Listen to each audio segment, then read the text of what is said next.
stick with my bro. Will it dig it? Yes or no? Here we go on with the show. The Hell Bro Podcast. Hey, everybody. Welcome to the Hear Me Out Bro podcast. This is episode number 7, part of Metal Month, and we are covering thrash metal today. So joining me is my brother Clark. Hello. If you want to listen along at the same time, all our playlists can be found on YouTube by searching for @HMOBP. And also, we're posting the episodes up there. So if that's a convenient place for you to listen, you can check our episodes out there. If you want to reach out to us, give us any feedback or comments or show ideas, go ahead and email us at hearmeoutbropodcast@gmail.com.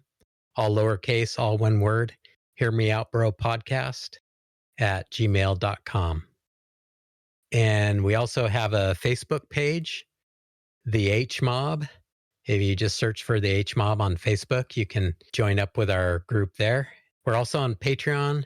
If you want to give us $1 or $2, you can find us there at Hear Me Out Bro. With that, was there anything you wanted to talk about or cover, Clark? Yeah, I wanted to mention our giveaway, our prize giveaway. Talked about at the end of last episode. I got a CD of one of Haunt's albums directly from the bass player. I thought I'd pass it along to the fans. So if you leave us a review, drop us a message to our email, and we'll read the review, and whether it's good or bad, we'll put your name in a hat. And at the end of Metal Month, we'll draw one of the names, and we'll get back to you, and I'll send you that CD. Cool. All right. Is everybody ready to thrash? Yep. Limber up your neck. Oh, headbang responsibly. Yep. I finally thought we were going to have like a sub 1 hour episode with this one. Yeah, me too. Yeah, as the week wore on, the playlist kept getting longer. So we'll try and have a little bit of brevity to this episode, but we'll see where we end up. I don't think it'll be like last week's episode, but yeah. The playlist is almost as long. Yeah, it turns out thrash is a bigger camp than I initially thought. So the first song I have on the playlist is from another German band. You probably didn't think that the first instrument that you would hear on our thrash playlist would be accordion. Oh, I thought that. This is Accept, Fast as a Shark.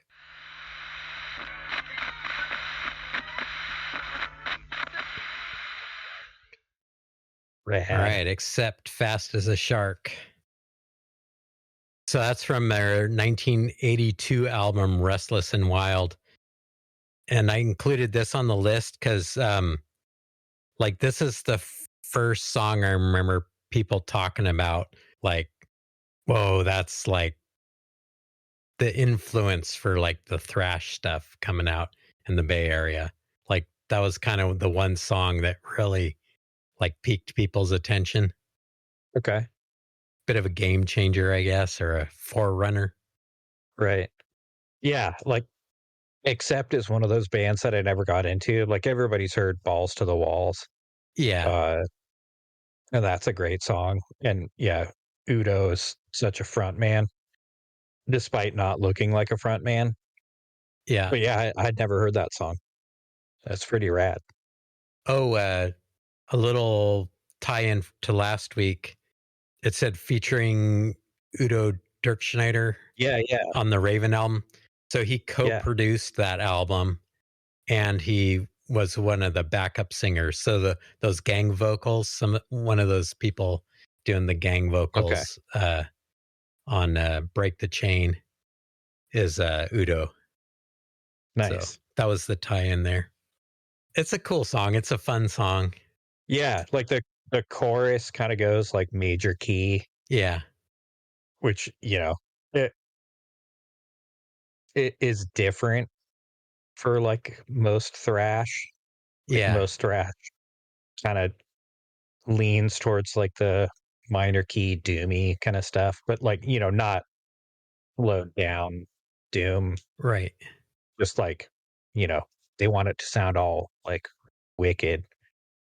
But yeah, like the European bands, it's like they want you to sing along. Like Yeah, it gets a little bit anthemic, like mhm. for the chorus. Yeah, which it kind of took me out of thrash just a little bit, but it was like once I remembered, oh yeah, you're Euro band, like Yeah, yeah. they want the people in the audience to sing along. Like it's a group thing. Like we're all in this mosh pit together. Audience So participation. yeah, it Nice. was like, oh yeah, sweet. That would be a fun song to see them play live. Yeah, I don't have too much to talk about with that one other than I just remember that when it came out, it's like, oh, this is something different. This is Mhm. different than Judas Priest. This is different than Def Leppard or Right. whatever. Oh yeah, I wanted to talk about like the guitar tones like right before. Like I'm Eric's the gear guy. I'm not the gear guy. So he might be able to inform us Uh-huh. what's going on. But like the right before the solo, the guitar tones are all like they're kind of like crispy, deep fried. Yeah, Like they're super that's crunchy and like fuzzy sounding. And then the guitar solo starts and it's like super clear and like kind of symphonic and like it's all like bell has a lot of sustain or something to it or yeah, I think well the bass goes really high and they kind of start harmonizing on the solo part. Mhm. But the before the solo, that's like a sub octave. It might be like a MXR blue box, which is like what Jimmy Page used on the guitar solo for Full in the Rain. I think Hmm. that's it. It's like a sub octave fuzz kind of thing. Instead of being an octave Okay. up fuzz like Jimi Hendrix used, it's like a octave down fuzz. Yeah, I just like that they were mixing up the sound quite a bit. So do you want to give that one a score? I'll give it an 82 Okay. Yeah, for I'll the give it year an it came out. 82. That's when it came out. That's a good score. Yeah, it's like when I close my eyes and imagine thrash metal, like that's not bullseye, but it's like it's something different and I really liked it. Yeah, yeah. So, Yeah, I like it as just as a song. yeah. Yeah, it'd be fun to see them play that. Yeah, especially if like if they how some bands they don't it's like it's not an encore, they just like the stage goes black and it's kind of like a reset or something. Mhm. If it's a song with an intro, that's usually the song they play, so it's like you hear Yeah, because it starts out with that record that gets yeah, so scratched it's like off. it would be cool if they would do that.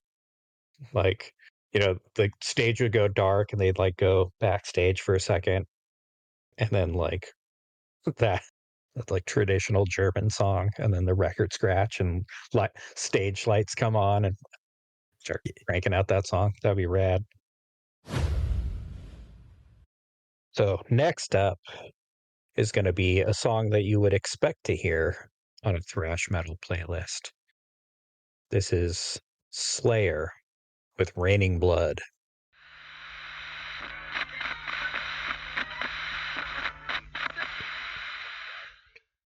We have to get all the ASMR, uh, quiet thunder, relaxing part at the end of that. Especially after the squealy guitar solo stuff. Oh yeah, Oh, man. I love the way those guys shift gears and, like, shift rhythms, like yeah. yes. Oh, man. Riff Like lords. I'm not that big of a Slayer fan. In fact, that's really the only song of theirs that I like. But it's like there's no denying that song that Oh, it's it's so iconic. those riffs are like they're like a prime rib steak. Like they're just so juicy and Yeah. delectable. Like holy crap. Yeah, and this is like our first one of the quote unquote big four. Hmm. So it's Slayer, Metallica, Megadeth, Anthrax. and Anthrax. What else can you tell us about Slayer? Yeah. So one of the reasons I threw them on the playlist because it's like, okay, yeah, it's the obvious one of the obvious choices, which we don't usually go for. Like we try to go for deeper cuts, on purpose or not. But it's like, okay, there's no denying that song. And then I also wanted to talk about how like the PMRC never really talked about those guys. And I don't know why. Like they never really came up in any of the like congressional hearings or anything. Probably because those guys just didn't care, or maybe it was a little too early for them. I don't Maybe know. too early. Or it's just like they were so evil they weren't even on Tipper Gore's radar. I don't know. But yeah, I remember I saw these guys. They headlined the Unholy Alliance tour, which was Children of Bodom. There was another band, Mastodon, Lamb of God, and Slayer. I can't remember the fifth band that was part of that tour. But anyway, Slayer headlined, and it was at the Shark Tank in San Jose, like this big hockey arena, huge, one of the biggest arenas I've ever been to, and like the entire floor was like general admission, and I went down on the floor for Mastodon, and I luckily had hearing protection, and I remember like it was so loud that it like when you can hear like the bass drum or like feel the bass drum in your chest. Yeah. It was beyond that. Like you could feel the bass drum in your chest, like even up in the nosebleed seats. But it was so loud that you could feel like the speakers were pushing so much air that you could feel it like in your arm and leg hair. Oh man. Yeah. Like you could just feel this like vibration in like your hair. Oh It man. was Just all the insane. molecules being excited. Yeah, just like being pushed back and forth rapidly. And so it was one of the even though there was only one band that I really wanted to see on that tour, it was one of the most amazing concerts I've ever been to just because it was so huge. And all of the rumors that you've heard, all of the hype and stories that you've heard about Slayer fans don't even come close to how just absolutely mad Oh yeah. Slayer fans are. They're as It fierce was as the band is. yeah, like holy crap. So I remember I was like, yeah, I don't want to be down on the floor. Like I'll be up in the cheap seats. But it was almost better because we had like great view of the stage. And then imagine a circle pit that's hundreds of feet across. Like the Oh man. entire floor of a hockey arena, one giant circle pit. And then you imagine it's like the one end of a rectangle. And so there's this giant circle pit that takes up the entire width of the rectangle. And then in the front two corners, closest to the stage, there were little counter rotating circle pits. Little thrash eddies. Yeah. Like when they play that song like that, it's one of their like, this is the beefcake song. It's coming in, you know, 2/3 to 3/4 the way through the Yeah. set. Like, we gotta just bring the house down. And so, like, stage lights go out, and they're kind of playing like this atmospheric music, and there's like these like projected crosses. Imagine like a, I don't know, like a laser light show, or like the reflected lights of a disco ball, like little Uh-huh. pinpoint crosses of light, like coming, like raining down all across the arena. And then like the music starts to shift, kind of like atmospheric, like I can't remember if it was orchestral or not, but like the music shifts and like goes minor key, and the crosses like rotate upside down, and then that song starts, and everybody just loses it. Man, like I've been to a bunch of medieval churches in Europe, and they have like these, forget what exactly they call them, but it's like these huge depictions of hell to like scare people into like Right. being paying their tithing, or going to church and not disobeying the clergy or the crown.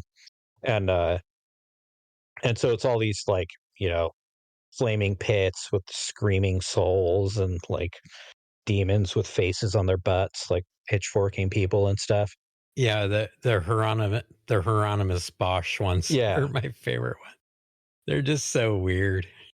Yeah, just like all the weird mutants and just chaos and craziness. It's like if you took one of those painters and like brought him in a time machine, he'd be like, "Yeah, this is what I was painting." Should I rate that one? Sure. I'll give it an 88. I mean, it's so Mhm. heavy, and I love the way they shift gears. Like with thrash metal, like that's the one thing I kind of listen for, is like the riffs and how they string them together.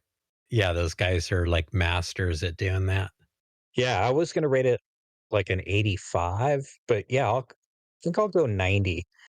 So it's been a while since I've listened to that, and yeah, like those riffs are just so heavy, and like for parts that are discordant, like kind of towards the beginning to middle of the song, like the drums kind of sound crappy, not in a bad way, and like you can tell it's on purpose. And then it's like the second you're like, okay, he's just like banging on this kind of atonal like kick drum, and then like it shifts and it's like, oh wait, oh okay, no, that was all on purpose. Like all the discordant Yeah, parts, all the parts that don't fit somehow fit in that song. So I think I'll go 90, like, because cool. it is just so iconic. Yeah, I love it when they start doing one thing and then it kind of Hmm. flips. It's like, oh, that's like where the one is, or like, yeah, that okay, that's where the emphasis of the rhythm is. Like where they kind of like do that little like Hmm. fake out, where you think it's one thing and then it's like, oh, that's what it is, where they Yeah. land on it. Yeah. And it's like we've talked Yeah. about like controversial singers, or like, what's the right word? Like singers that not everybody likes, and, Uh-huh. or singing styles or whatever, and it's like, I can't remember the singer's name. Like, I don't really like the way he sings, but like it fits so well in that song. Like, It how else fits. would you sing to that Right. song? Like, that song's a beast. And it's like, Yeah, he's perfect for the band. Yeah, like I like singers that mhm, sing, you know, like I don't know, like a lot of the stuff we heard in the classic metal thing, but it wouldn't right, fit in there. It would sound weird if you had, like somebody that really sang to right. that stuff. Although this next band, the guy really does sing and it also fits, but it's different. And they're also one of the big four. It's true. So should I introduce my next pick? Do it. It's Anthrax with Metal Thrashing Mad.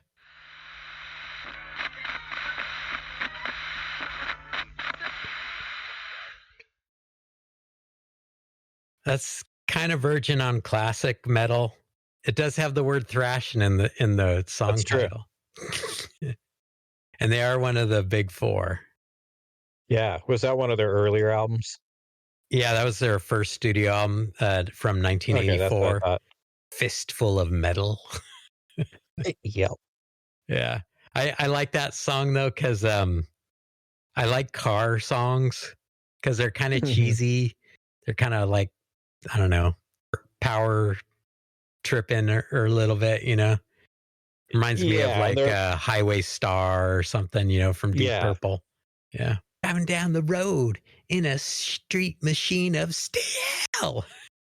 yeah, and it's like they're usually up tempo and like more driving and straightforward. Like, Yeah. But yeah, those guys yeah, are that, from that New was pretty good. York. They're like a New York City band and they started in 1981 and that was their 1984 album. And my next pick is also related to this, but like came out a year after that. I don't know. That's the probably one of my favorite Anthrax songs. Nice. Yeah, I never really got into those guys. Yeah, they're interesting. Scott Ian's cool. You know, Totally. he's a metal nerd for sure. Oh yeah. Anyways, other than that, I don't know. Cool song. They were one of the early thrash bands that like I actually kind of dug because you know they definitely you can tell where their roots come from. Uh-huh. They're not too challenging to listen to as some of Right. the other groups are. Yeah, Scott always he always seemed like a little more intelligent than your average heavy metal dude. Well, and they have like a bit of humor like Yeah. to them, like not as much as my next pick, which also includes Scott Ian. It's like the more Mhm. absurd, like yeah, in your face version of his artistic expression. But It's probably less absurd than my next pick, but oh, maybe. yeah, I'll have to start listening to more Anthrax. Yeah, they're fun. And I mean Yeah, that was good. they've been doing it forever. They're like Yeah, they deserve to be one of the big four for sure. absolutely. Let's see. Yeah, I'll give that an 80. Okay. I liked it, but yeah, it wasn't. Yeah, I'll give it an 85 because I mean it's just cool. It's fun. It's like rocking. I can Mhm, just like picture driving like some Mopar muscle car and just like doing burnouts everywhere. mhm. That appeals to me.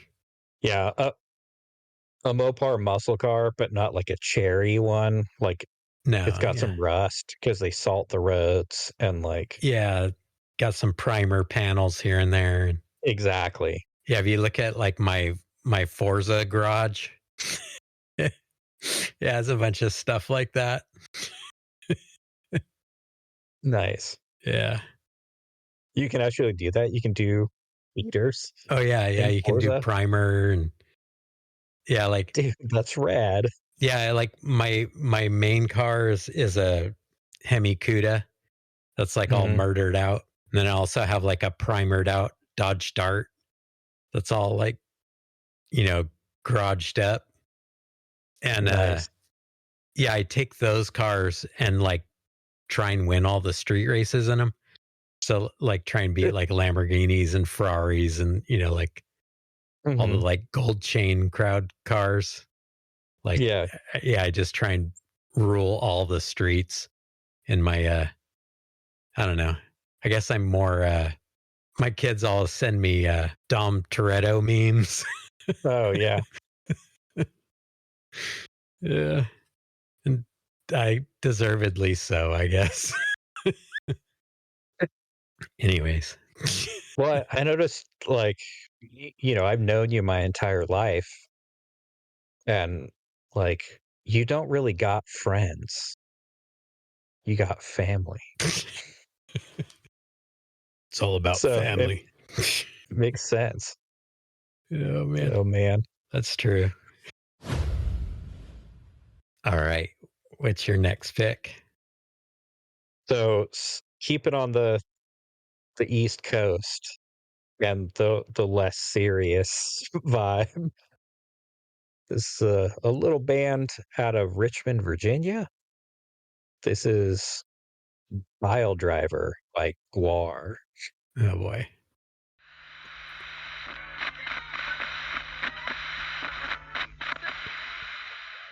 Yeah. Yeah, I think I just have too delicate sensibilities to like Uh, I've never gotten into those guys. Just I don't know. Some friends of mine saw them at the River Theater and were going on and on about how amazing it mhm. was. And I was just getting sick to my stomach. Like listening to that, it's like, that sounds horrible. Yeah, I never got to see them live. I mean, they're still around. Yeah, I could see them live. But yeah, their stage show is something entirely different. Or well, I mean, their stage show accurately represents their music.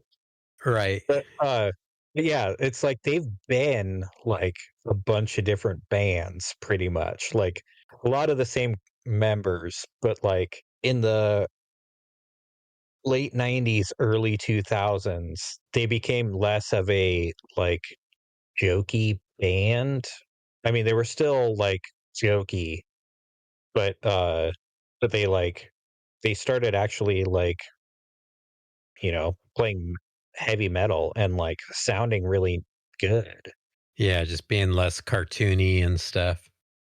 Yeah, and like they kind of started out as like kind of like surf punk, like goofball, like I don't know, a little more towards like the Primus end Or the of cramps or stuff. something or Yeah. yeah. Like they like in the they stopped being a novelty band in like the uh late 90s, early 2000s. Like they're They still a novelty band, they became but less like of a novelty band. yeah, they became something that like at least I could listen to like on their own. Well, and that's another thing, like, a lot of these thrash metal bands, like, started out as punk bands, but then they Mhm. were able to start playing their instruments, like Corrosion of Conformity or DRI or, like, some of these, Right. like, I guess they call it crossover, but, like, there was so many bands where, like, "Oh, well, we're a punk band because 'cause we're kinda" okay, I'll just beep that out. Uh, we're a punk band, but, like, once they got proficient from gigging out, then they Mhm. just became thrash metal bands. Right. Yeah. So that that could have been what happened with War too. But like, Well, maybe if they ever got that good. I mean, that wasn't terrible, but I mean, there are other songs on that album that are like a little more musically adventurous or like challenge or yeah, yeah. but, but like I love that song just because it's like 2 minutes and 40 seconds. And you talked about how Metal Thrashing Mad was a driving song. Mile Driver isn't a driving song, but I like to listen to it while I'm driving when I encounter crappy drivers, and it's like, "Okay, I don't feel alone." I don't know. I just when I hear those guys, it I don't know, it just reminds me of, like, the times I've gotten food poisoning or something. Oh, man. Anyways. I love their humor. I love, like, just the eh Yeah, I understand why people like them. It's just yeah, it's not for okay. me. And then, I don't know, just, like, there's a lot of, like, carnage and, like, you know, dismemberment and stuff on Slayer albums, but it's like, it's, like, straight-faced and, like, "Mm," you Yeah. need to understand or, like, face the dark side of humanity. And it's like somehow War for me is like, yeah, we already know humanity's terrible. Like, let's laugh about it. I don't know. I just I really like really like their sense of humor. I've always had kind of a dark sense of humor, and their lyrics just like they have that same, I don't know, yuck factor, but like not taking themselves seriously at all. Like, I don't I know. don't know. Like I said, might have too delicate a sensibilities. Like Okay. to me, it's like a NC-17 version of like Nickelodeon slime show or something. Uh-huh. I don't see the you, problem here. you say that like it's a bad thing. Yeah. Yeah. Yeah, you never wanted to go to, like, the McDonald land, like, play area and, like, half of the balls in the ball pit were, like, foam, dismembered hands and feet and zombie heads.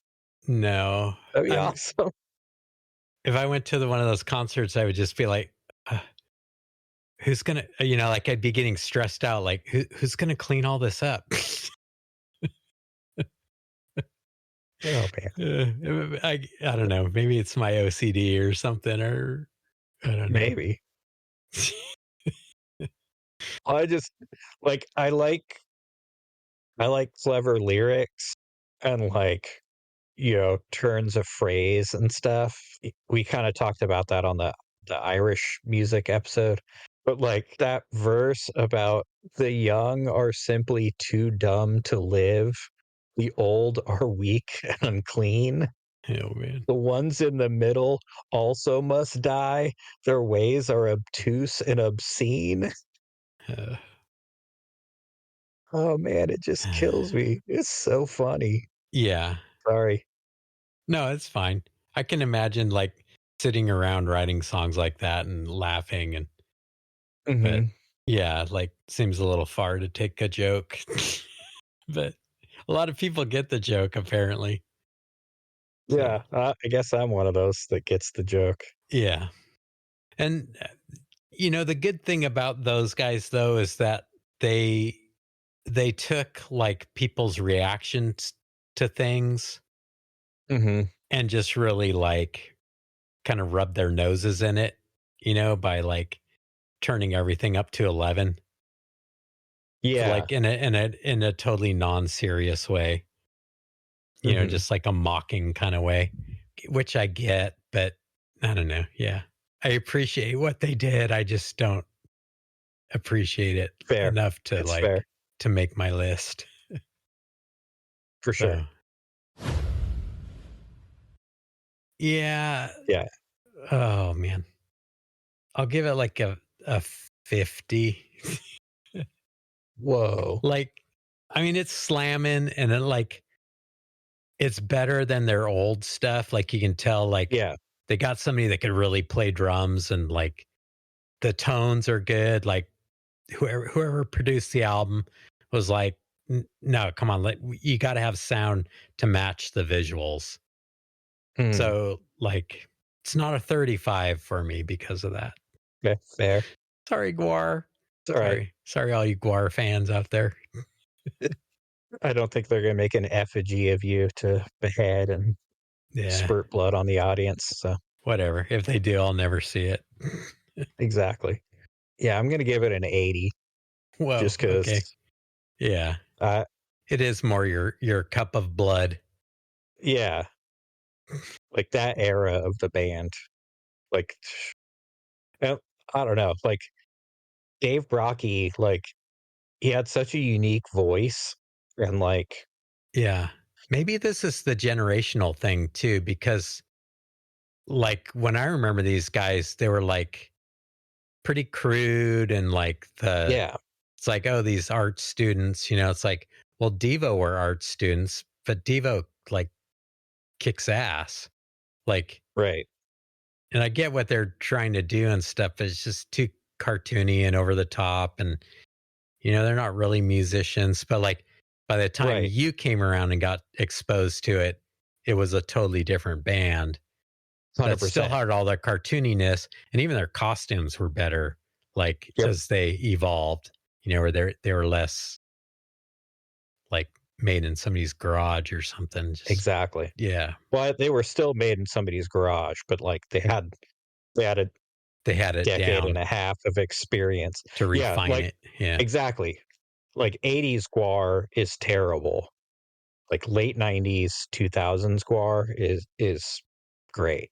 Yeah. And and also another generational thing, like you mentioned the Nickelodeon slime. Uh-huh. Like I think I was like there were like the creepy crawly toys and stuff like in the 70s, but like slime wasn't really a thing when you were a kid. Yeah, But like like I didn't grow up with Garbage Pail Kids or any of that kind of stuff. yeah, Yeah. like see I was peak Garbage Pail Kids. They came out when I was in junior high. And like Ghostbusters and the Ghostbusters cartoon, and they came out with like action figures and like toys that had slime, and like He-Man got in on the slime. Like slime was a toy that you could Yeah. buy. But Should we move on yeah. to the other side of absurdity? So this is another one of Scott Ian's projects. This is 1985. I didn't last time or the last couple times we had one of these things, but this one probably does deserve like a self-harm pre-warning. So Yes. just skip this one. But this is just like, yeah, putting stuff right in people's faces, having a bit of a sense of humor with it, but also just being heavy AF. So this is Stormtroopers of Death with Kill Yourself.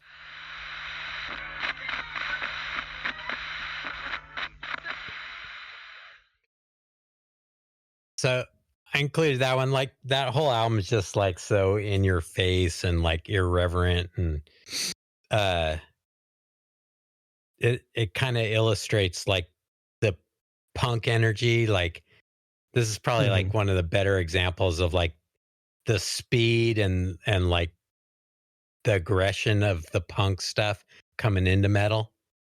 Yeah, that Like song's like 2 minutes long. yeah, that's like one of the longer songs on the album. Dang. And that's like the pretty much the original lineup from Anthrax. Like, they've had like a lot of these bands that have been around for a long time. They have like one key person, but like this is Mhm. like the original lineup of Anthrax kind of doing something different with a different singer who was another New York guy that sang for punk bands. Okay. So that's kind of Stormtroopers of Death. Yeah, that's 1985. That's like my senior year in high school.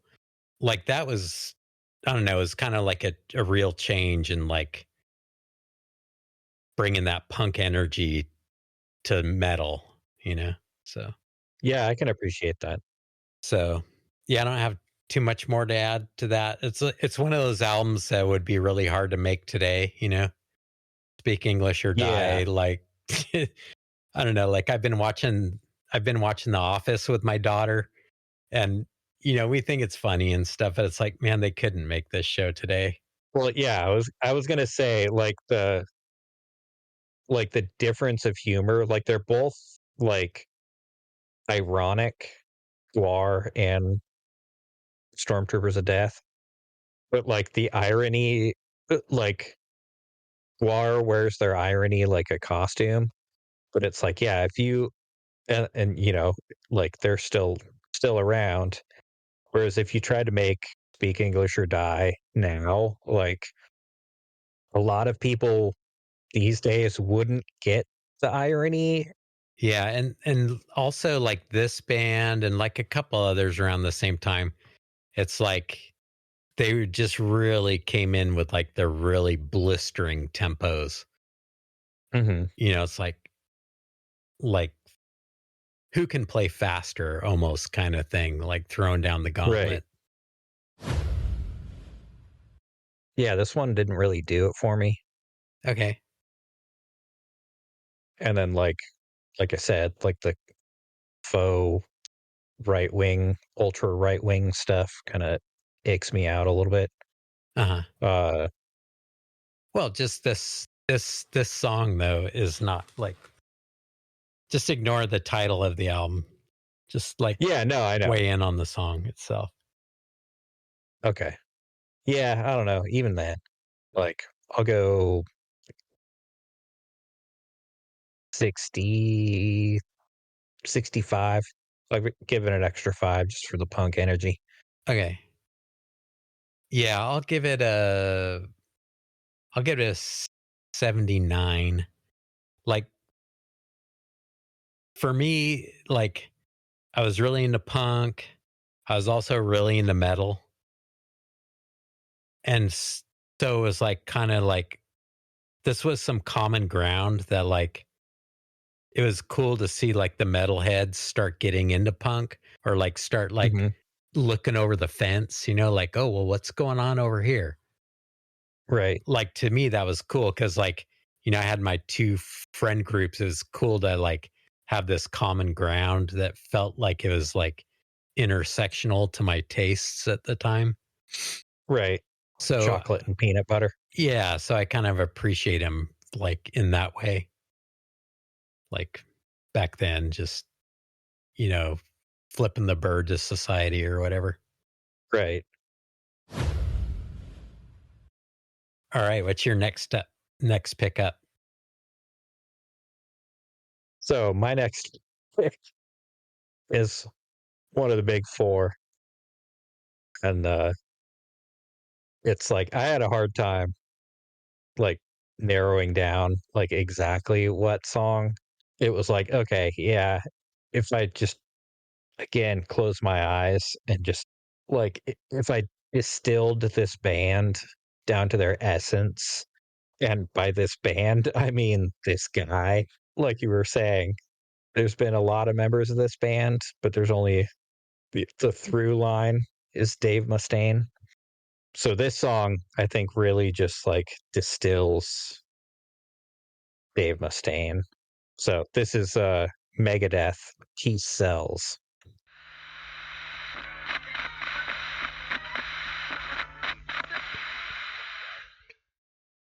Dave Mustaine's cool. I Yeah, I'm appreciating him like more and more as time goes by. Yeah, I don't think cool is the right word. Like he's actually kind of a prick, and like in real life he's got some problematic views. But like I can't help but love the guy just because like he got kicked out of Metallica and he's been butthurt ever since. Yeah, he's always been kind of the underdog.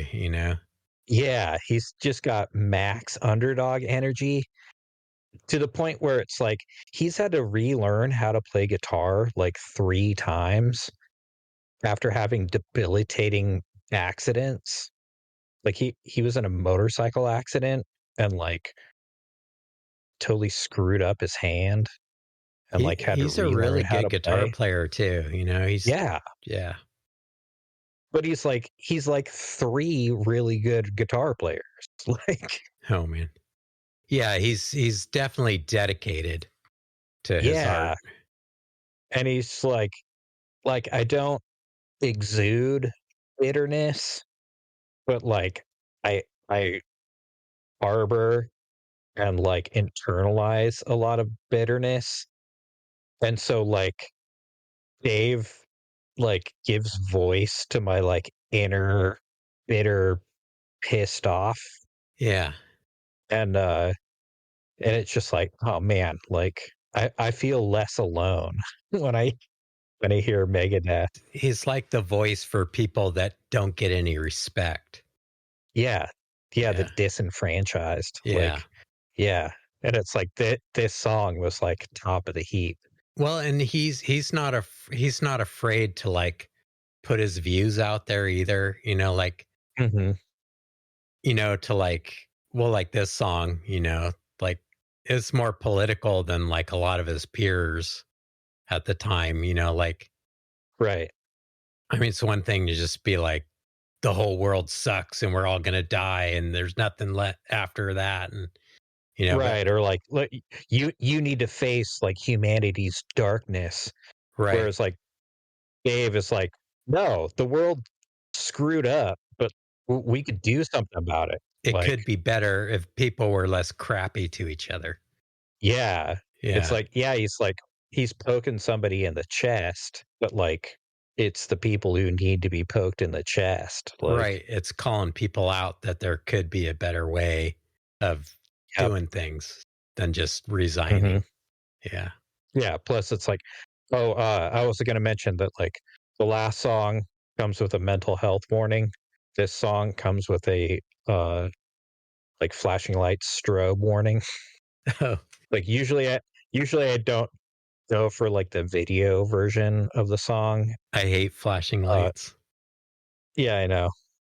And but like I had to do the official video version of this just for that. What is this garbage? Oh, yeah. You should turn on the news. I love that. Oh man, it's so cheesy, but just like, The kids are wearing a Slayer shirt too. mhm, this Yeah. is the news. This is topical, Dad. Yeah, Oh, yeah. The news still sucks. yeah. Imagine that. Okay. So I'll give that like a 84. Okay. It's got some cool riffage, nice guitar solos. It's like some tasty licks in there. Yeah. And it's got a message. And yeah, I never really listened to these guys. I never had any of their albums or anything. I remember them being around or seeing them on MTV. You had one of them. Did I? Yeah, you had, because I remember going through your record collection as a kid, Oh, maybe I did. and yeah, you had their first album. Yeah, Was it their maybe I first album? did. And yeah, the ones with the Nancy Sinatra cover. Oh man. Like the other thing, like a lot of bands do covers. Like Metallica's got their Garage Days albums, Hmm. and it's like, yeah, yeah, I could see why, these guys, Metallica would like these guys. Like it fits. Like, oh, okay. Oh yeah, they do a Queen cover, but yeah, it's like it's the most Metallic-y Queen song. But like Megadeth, their covers, it's like, huh? Like they do a cover of Anarchy in the UK. They do These Boots Are Made for Walking. It could be just because they like those What's their songs and they want to Yeah, play it's them. like he just likes them. Like Yeah, they're not not trying like to a prove a point or anything. yeah, or they're not like a you know, th- investigator like red thread corkboard like, oh, okay, these guys clearly had an influence. It's just like, oh, he liked that song and he wrote his own version of it. Well, it could be that, or it could be, there was a lot of substance abuse going on, and it could have Yeah, been like sitting around like really lit up one night and it'd be cool. true. Like I have a story. I might drop it in right here because it leads into my next pick a little bit too. But yeah, what would you give it first score? Oh, I'm gonna go 90. Nice. Yeah, because like, musically it's not the most challenging song. Like it's got some really awesome riffs and licks, like you said. Uh I mean, he is a phenomenal guitar player, and but it's just like, yeah, I mostly just for the attitude, like, Yeah, it appeals to like that teenage rebellion, being disenfranchised, and just, man, Dave Mustaine really gets me. yeah, Yeah. All right. My next pick, and it's probably from their biggest album. Well, I don't know. I'm not a good Metallica historian because I kind of checked out after this album. So this is Metallica with Eye of the Beholder.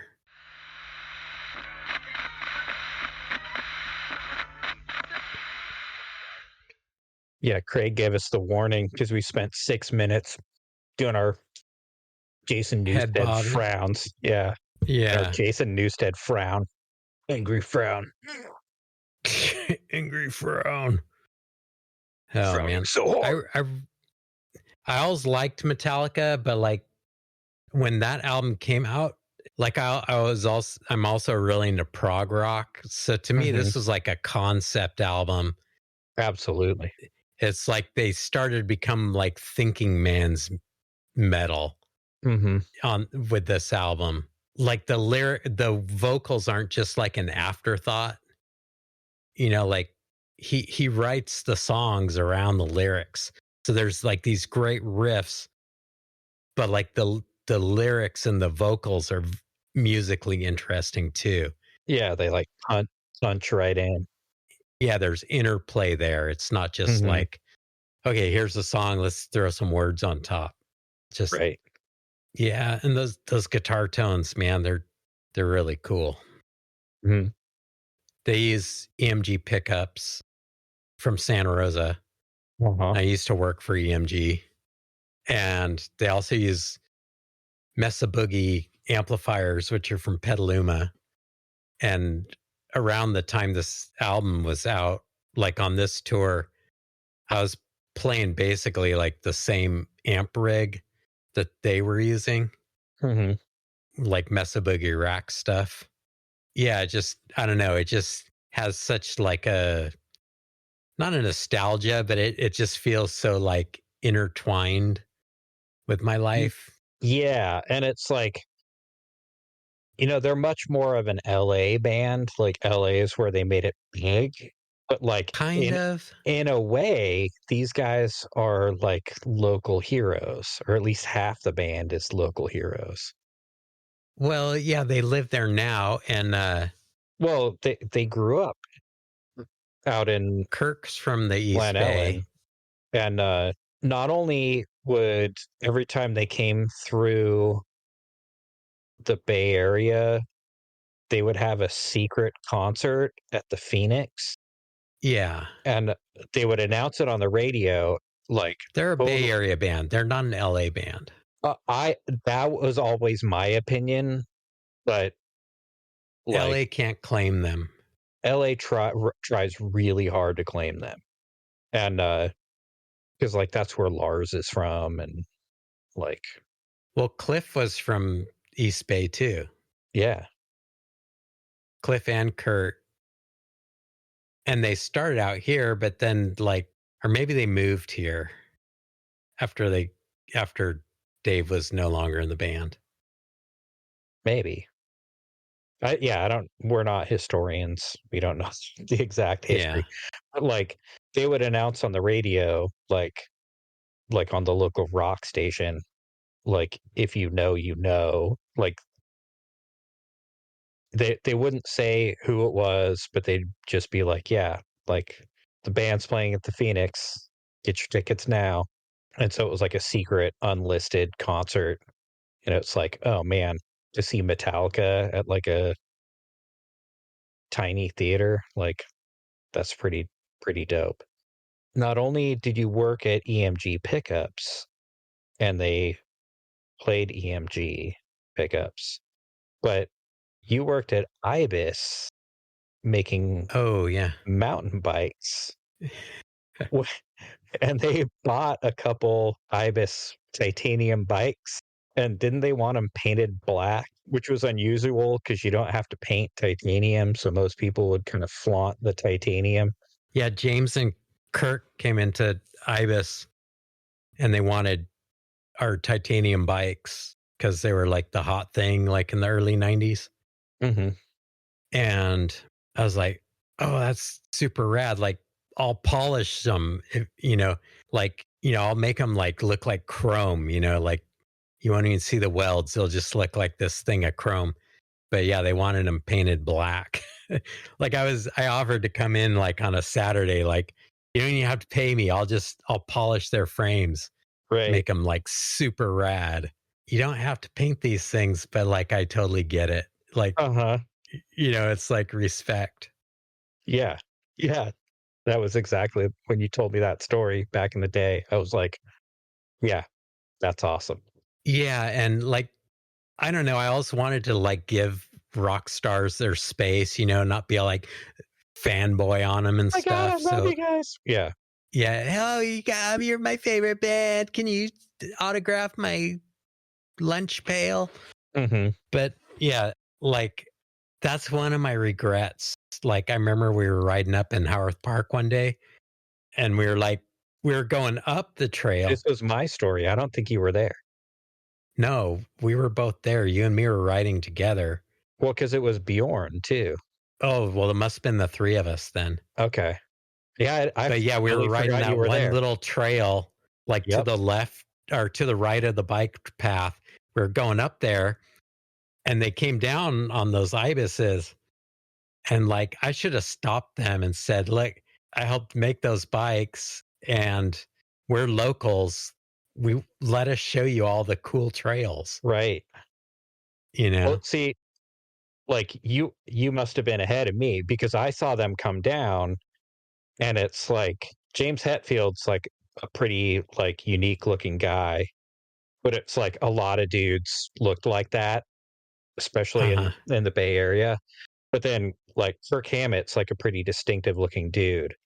And so it's like, I saw this dude with like the mustache come down the hill, like white dude with a mustache come down the hill.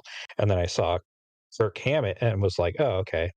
Like I've probably seen that guy. Like he seems kind of familiar, but like he was wearing a helmet and like uh Yeah. glasses and stuff. And and then I saw Kirk come down and it's like, he's like a really good looking dude and really unique looking. And it was like that guy looks really familiar. And I was like, it's probably one of Eric's friends. Like, he clearly is a musician. He's got the long hair. And it's like, it's probably some friend of Eric's or like somebody I met like hanging out with Eric.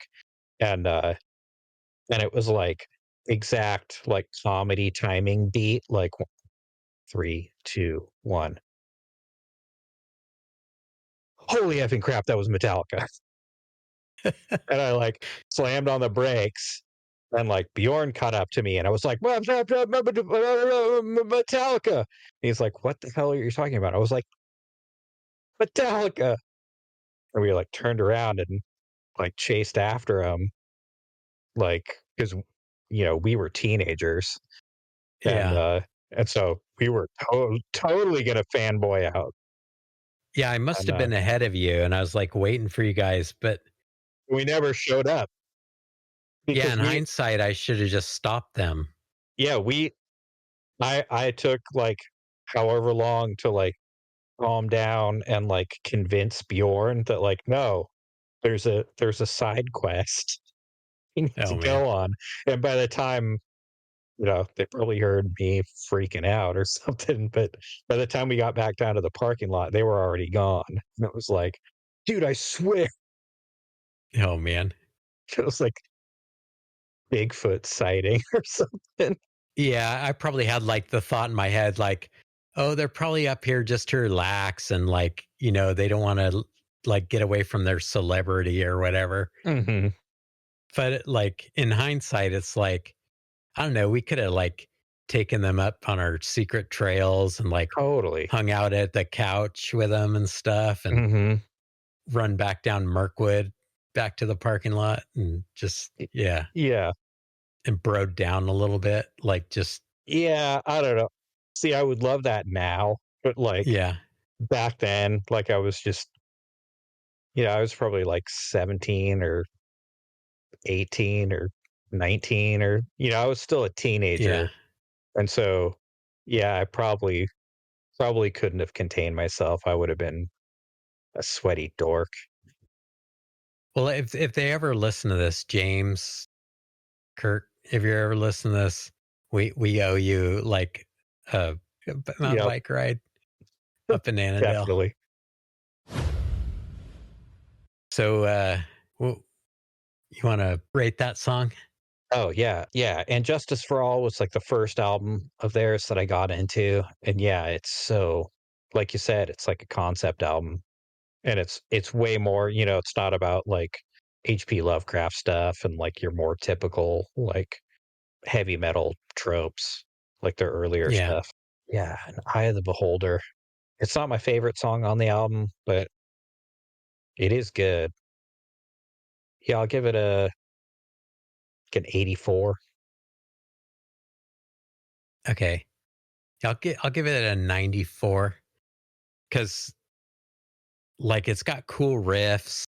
I like the different parts to it. Like the lyrics have kind of like almost that Neil Pearty, like Ayn Randy kind of like Mhm, independent man kind of, mhm. like libertarian point of view kind of thing or something. Right, So I don't know. It scratches an itch for me. for sure. Yeah. Yeah, see, I would've given Blackened a 94. Yeah. It just brings back a lot of memories. Like I probably wore that album out, and just, Oh, yeah. Yeah, so Metallica is strangely, our only twofer on the on this playlist, this oh, episode. wow. Uh, because it's like, yeah, how do you talk about thrash metal without talking about Metallica? Like, take or leave their later stuff, but, like, their early stuff, it's just fundamental and just so yeah, I mean, these guys were the monsters of the time. Like, they're not overrated. Oh, man. Yeah, if you wanna see, like, evidence of a sea change, go on YouTube and look at Metallica playing Day on the Green Mhm, and look at some of the other bands on the lineup, and Metallica just kinda, like, took over, like, it was kinda like their, debutante ball or whatever, mhm. Like playing with all these huge metal bands, and it's like, we're this little scrappy thrash metal band, and, like, we're here to kick ass and take names. Yeah, yeah, and it's like they're yeah, they're so not overrated, like so, anyway, without further ado, I go a little bit earlier, so this is Metallica, Creeping Death.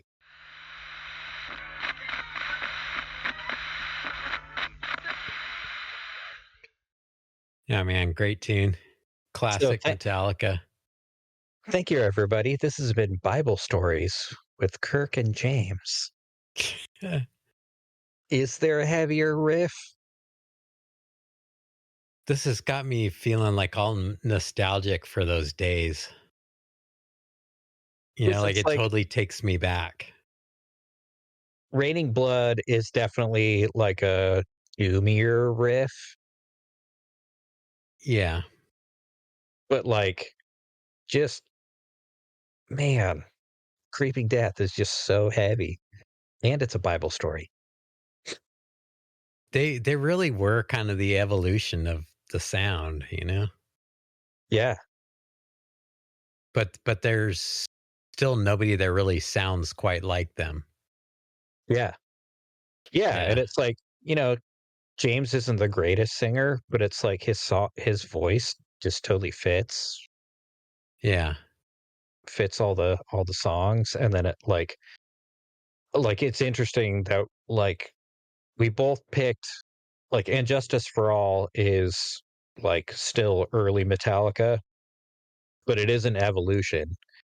And Yeah. then like, famously like the bass on Injustice for All is like so low in the mix for Right. It's various like, is it reasons. even there? Yeah. And so it's like Yeah. Metallica with bass, like I don't know. It sounds different, but also the same. Like, Yeah. Well, Cliff Burton really, I don't think they would have evolved like they did without Cliff Burton because that guy was a monster. oh yeah. Yeah. Yeah, what's that song? Orion? Like it's Yeah. like The bass solo and oh, yeah, man. it's like that Yeah. song just is a bass solo. Like it's not like a noodly like, proggy faffing about No, bass it's like a solo. composition. Yeah. Yeah. Yeah. It kind of makes you, it makes you wonder, like, yeah, if Cliff didn't pass away, like, I don't know. It's like, what would have happened if Jimi Hendrix was still alive? You know, it's like, what if Cliff was still in Metallica? Right. But it's like, would they would they have done And Justice for All? Like, would they have done a concept album if they hadn't like tragically lost a band member? Yeah, yeah, I don't know. Yeah, it's like a Yeah, total what if kind of thing. Like, would they still be writing Lovecraftian songs? I don't know. yeah, these guys deserve all the accolades they that they get. Yeah, they also deserve all the scorn they get. Like, you know, Maybe not all of it. maybe not They're all of it. people, They're you know. people. Lars is kind of a prick, but and they did haze a lot of their later band members. Like, Yeah, but Lars was right too at the same time, you know. true. Yeah, like Lars seemed like kind of a prick during the Napster days, but it's like, he did see like foresee the music industry of today where it's just like how how many Spotify plays do you need before you make a penny as an artist? Like how many hundreds of thousands of plays, streams? I guess they're big enough that like they get a different kind of attention than like a smaller band wouldn't have to worry about. Right. But So, yeah, yeah. And they are a bunch of individuals that have their own things going on. And like that, like in that Rush song Anthem, it is for me, not you. I've come to write this song, true. like, yeah. So it's like you can't put too many expectations on them. Just enjoy what they put out.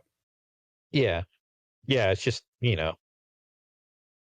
as is one of the themes in it, and Justice for All, like money is the root of all evil. Like once money is involved, like It complicates things. it complicates things. Yeah. They're no longer just a bard. You're an Yeah. industry. I'll give I'll give this one a 90. It's heavy. It's like coming out of like the classic metal vein of things, but it's like there's a new sheriff in town Hmm. that you better pay attention to. It's a good Yeah, choice. I'll match your 90. Okay, cool. Yeah, that song is just it's unbeatable for me. All right. Should we go to my next pick? Yep. Okay, I'm just going to introduce it. There's a lot to talk about with this one for me. Hmm. But I'll save it for afterwards. Just like we were just talking about Cliff Burton. Hmm. Just keep Cliff Burton in your mind as you watch this next video. Okay. This is Blind Illusion with Straight as the Crowbar Flies.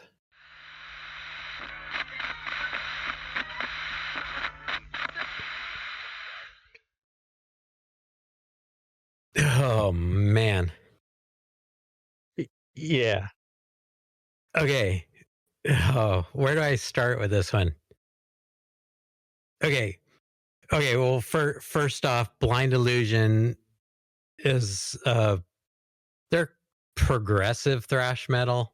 Hmm. They're thrash metal, but they're progressive thrash metal. To me, like it's kind of more interesting than just straight thrash metal. Right. Um, and also this band is probably most famous for having Les Claypool and Larry Lamond as part of the alumni. This is another one Uh-huh. of those bands that's kind of had a circulating cast of characters. Yeah, revolving Um, door. yeah, another one is Adam Gates, and actually my black Rickenbacker that I have here used to be Adam Gates's Well, bass, and he might have even played it in Blind Illusion at some point. I'm not sure on that. But the one main character in this is Mark Biederman, who's the guy mhm. singing, playing guitar. Okay, so that's like all the big stuff out of the way.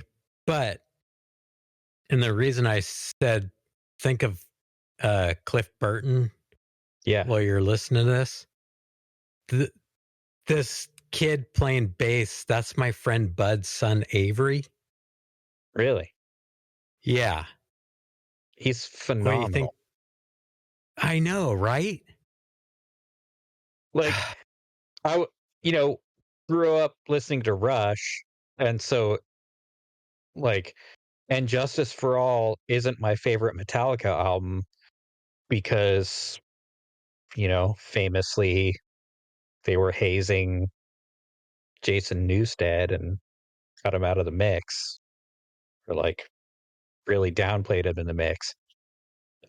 And so it's like I love the Burton era because it's like, oh, it's Metallica with bass. And like he Yeah. was such a phenomenal bass player that it's like he's almost like Geddy Lee and Cliff Burton are like they weren't just Well, bass players, they were lead bass players. Like it was yeah. another like they weren't just like laying down the rhythm, like they were, adding to the melody and just doing more than just like I'm going to nestle it down here with the drums just to keep the rhythm going. And so this guy, holy crap. I know, Like right? And he kind of looks like Cliff, with the red he hair and the he mustache and does. everything. I keep telling Bud, man, you got to buy him some bell bottoms and stuff and get him a Wawa and I'll lend him my Rickenbacker, That like never let he could never let totally him ride a play up the bus. Cliff thing. Yeah. Oh man. Like I'm sure Mark Biederman knew Cliff and like they all went to El Sobrante High School. They're all East Bay metal dudes from the 70s. Like Kurt went to high school with those guys. Like if I ever ran into Mark Biederman, I'd be like, dude, do you think Avery's like Cliff Burton reincarnated?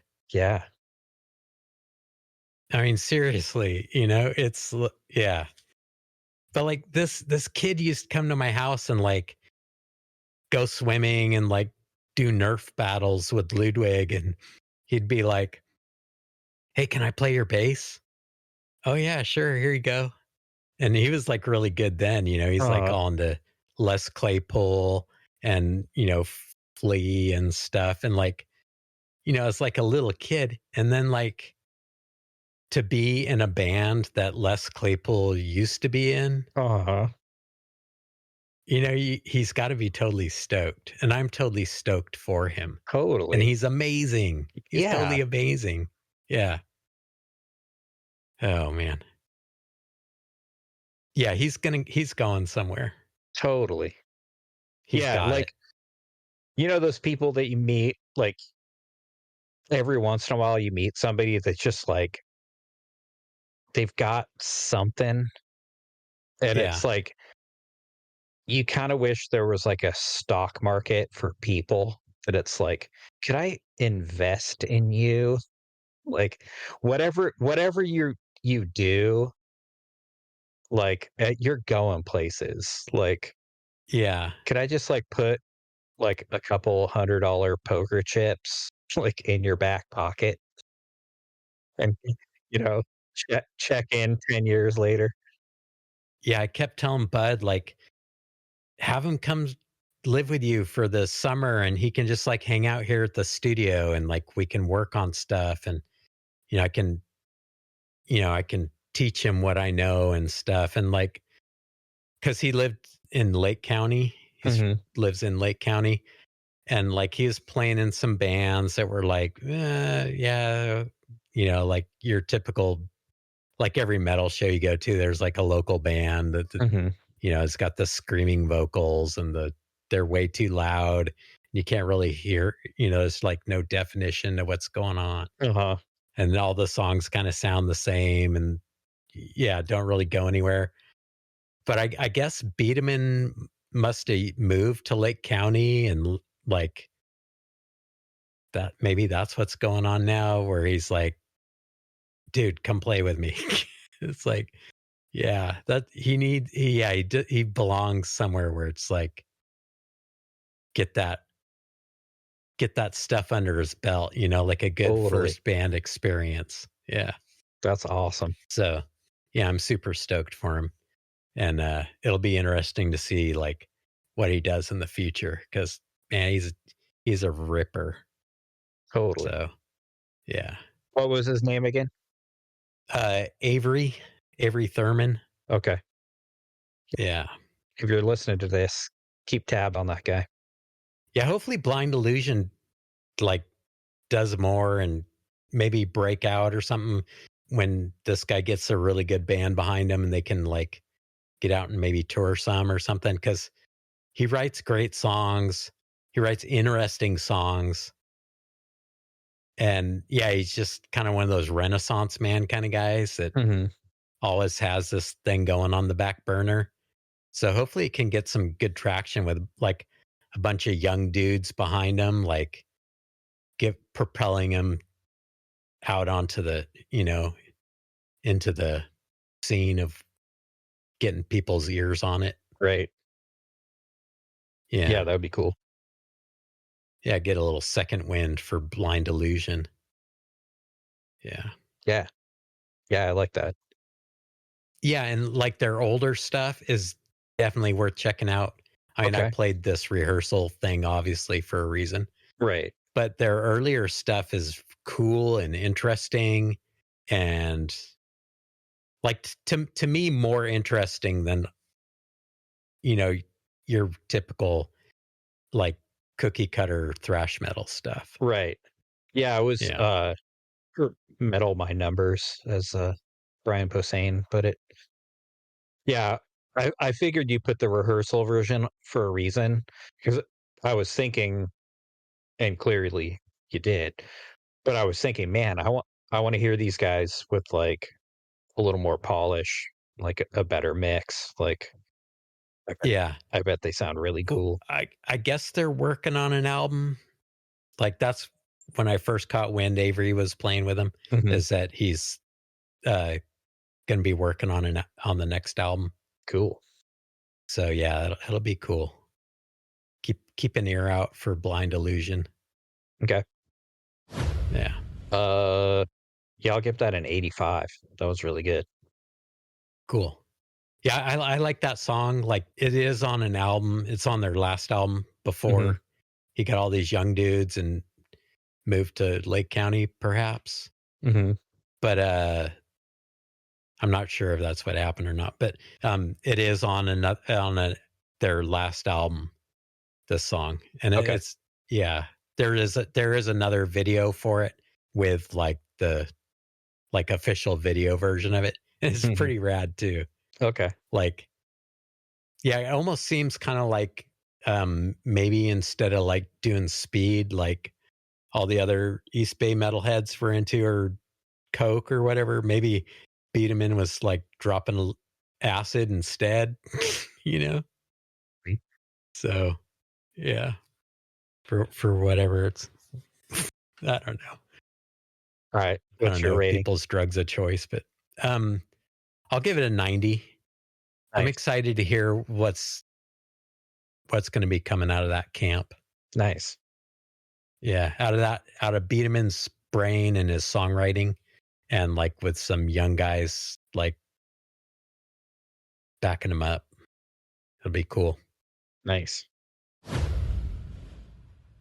A little postscript Sure. on thrash metal and bass players. I think might have even been Primus when Primus came out in like 90s, kind of was kicking off Mm-hmm. like thrash metal kind of wasn't really thrash, or there was thrash metal, and then the next thing that came after thrash metal was like new metal and like rap metal or whatever, like Mm-hmm.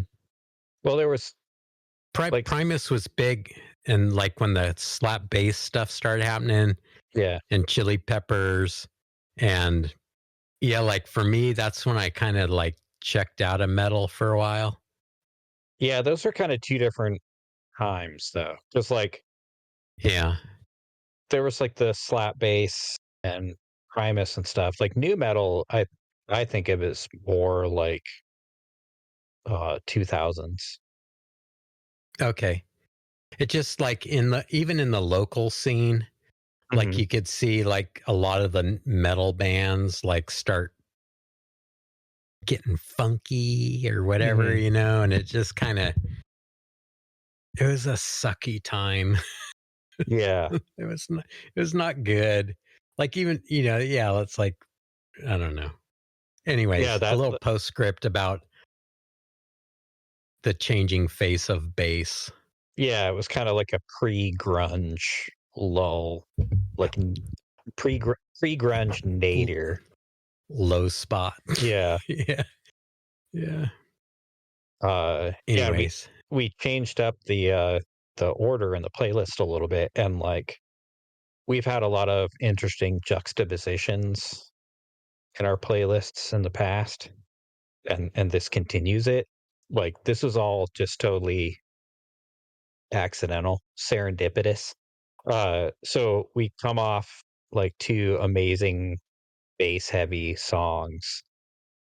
So my next pick is from a band that doesn't have a bass player. So this is Early Man, like a goddamn rat. Oh, nice.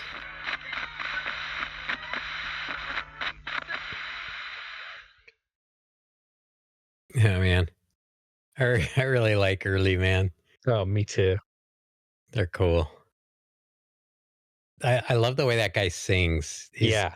He's got kind of an Aussie thing Hmm. a But little bit, it's not but forced. It's right. just like that's how he sounds. Yeah, it's like Aussie meets like Perubu or something. Yeah. Yeah. So that band Haunt that I've been talking about ever since I saw him a couple weeks ago, like I was trying to put together like, okay, what like these guys remind me of something. And it's Uh, like the guy kind of sings like that a little bit. Like it's a little different, but it kind of has that same vibe. And and it's like, yeah, it's like what if Early Man like had 5 members and came out in like 1987? oh man, That would be Haunt. But it's like nice. they're out right now. They have like 8 albums. Go listen to them. I need to dig my old hard drive out, get the Early Man albums off there so I can give them a re-listen. Yeah. Yeah, I like Yeah, that those song. guys rule. Yeah, it's like it could have gone with one of their Shark songs. I love those. Like Four Walls is it's really badass too. But it's like the line in there about like let's dance, let's effing go. I thought you said Yeah, you'd seen it all. Like I'm smashing every single wall. I'm feeling 25 feet tall. Like I know that song's like about I'm pretty sure it's about doing meth, like being a tweaker, but like just that attitude of like, oh, you started the fight, like you can't. I thought you said you'd seen it all. Like, don't back Oh down man. now. Like, don't chicken out. You started this. Right. It's like, I love that attitude. I felt that way so many times. I'm just like, Yeah. oh, you thought you could get away with that. Oh, you don't Yeah. have the goods to back it up. Yeah. I All called your right. bluff. Let's go. Let's Yeah, dance. get out of here, you goddamn rat. Oh man. Yeah. Early man's definitely worth a check out if you've never Totally. heard them. Yeah, their album covers are all super awesome. Oh man. Lo-fi, but just perfect. Yeah. Like, oh man, so good. Yeah. They're like a good mix of a bunch of different elements that I like, but Mhm. they're not like really copying anybody. They have like an No. original sound. Yeah. Yeah. It's almost like they're their own genre. Like, Mhm. you could see them play a lineup and like some people might not like them because they don't fit with the lineup of the other bands, but Right. it's like a dish that like there's no wine that pairs well with it. Uh-huh. Or like you'd have something that would be like a juxtaposition that it's like, "Oh, okay, you need something to cut all this like savory greasiness. You need Yeah. something like tart and acerbic." Savory greasiness. Yeah, that's like early man in a nutshell. They're pretty greasy Yeah, they're pretty uh, greasy. But in a good way. yeah, Should I give it that one a number? sure. Man, there's some good songs on here. I thought this was going to be one of our short episodes Me and like, too. it's not my favorite kind of music, but yeah, it just makes you realize I love so many different kinds of music. I know. Yeah, I'm glad I waited till the last minute because it was like to add my songs because it was like, oh yeah. Like I thought, well, yeah, Metallica, I'll do Rain and Blood. Uh, and it was like, oh, duh, idiot, you totally forgot Megadeth. And then it was like, okay, well, that's three. I don't know. But it was like, oh, yeah, it turns out I like a lot of thrash metal.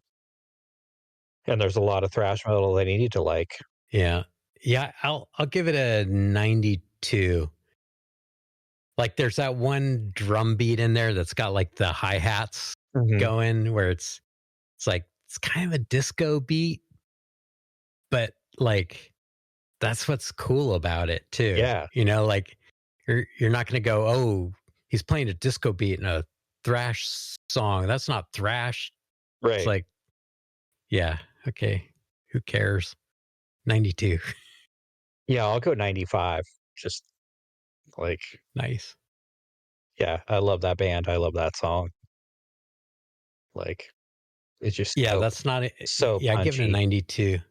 Yeah, I give it a 92. That's not even my favorite early man song. Right.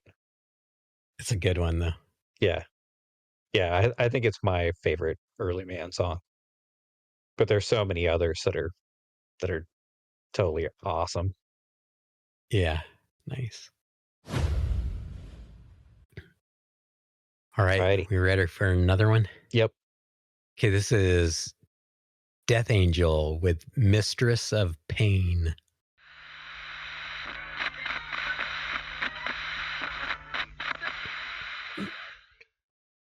Death Angel. Yeah. I never really got into those guys. And like, Okay, you're going to get into them. yeah, because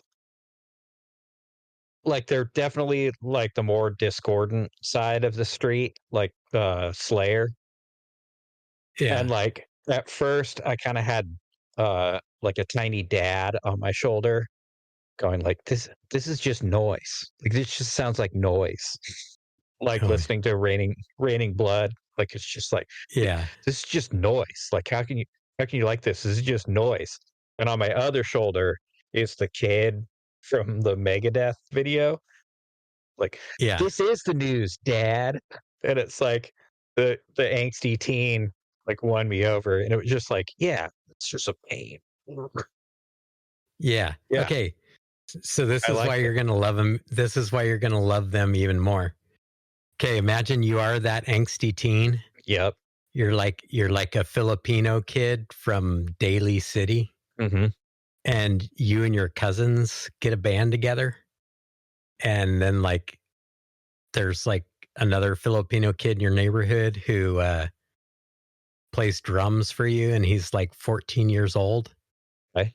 and you play a concert at your high school, and you dedicate Mistress of Pain to the vice principal.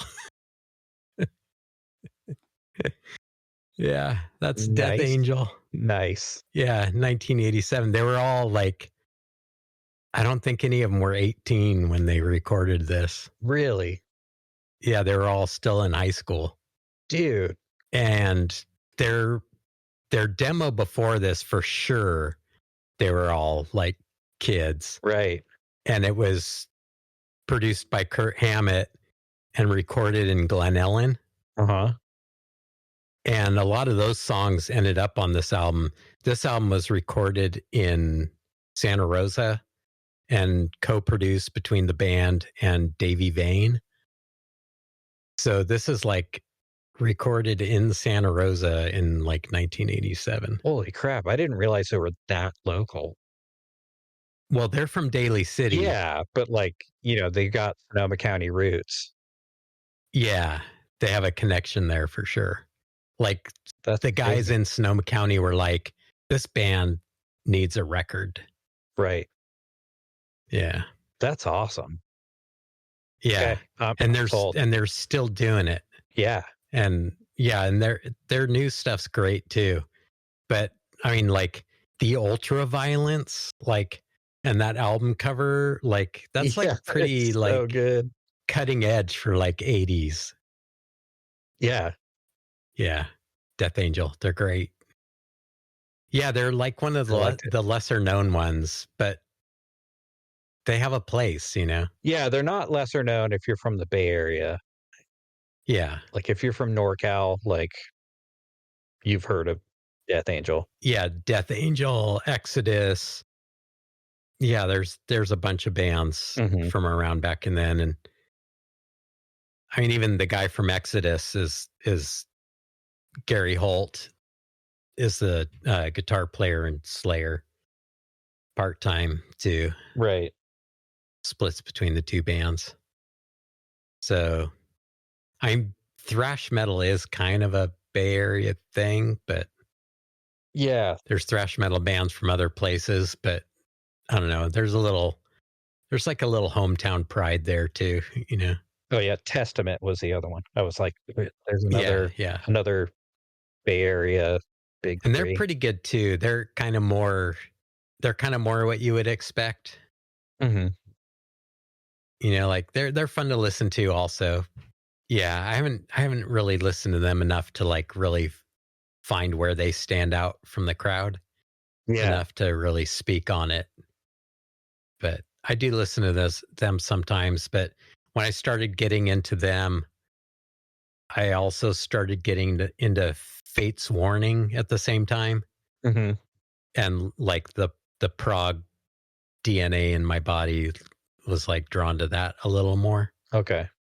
So yeah, I probably got to go back and give Testament like a second chance just on their own, since we're in thrash metal mode, Right. since we're metal thrashing mad at the moment. Indeed. But this one's just an honorable mention for me. Just yeah, we won't give this one a rating. I'll just consider this my honorable mention. Okay, yeah, we'll do the rest as honorables. Okay. But yeah, Death Angel, they had the young energy and just really tapped into like what thrash metal was. Yeah, They totally. just, yeah, they weren't trying to be anything else. They were just like, this is what we're doing. Nice. Yeah. Yeah, I mean, And they got people's attention. yeah. And Kurt Hammett is half Filipino. So Hmm. I don't know, maybe there's, maybe they bonded that way too, being Filipinos in the metal scene. Right. So, yeah. Yeah. Filipino people are awesome. I've known a bunch, and Yeah. I I've rode down with like every Filipino. I've ever since I found like, you know how a lot of cultures like you kind of find like a key that unlocks doors. I'm just like, or like a way of signaling that like, yeah, I'm cool. I'm cool enough for you to let me in. Uh-huh. So at the grocery store years ago, uh, we found like we were walking through the international food aisle and they had this stuff on sale and it was banana sauce. Oh, yeah, yeah. Are you familiar? The ketchup, Yeah. the Yeah. It looks banana exactly ketchup. like Yeah. ketchup. Comes in a ketchup bottle, but it's banana sauce. And it was like 99 cents or something. And we're like, okay, we're buying this just because like we're going to use that as like I don't know, like a euphemism for like something awesome.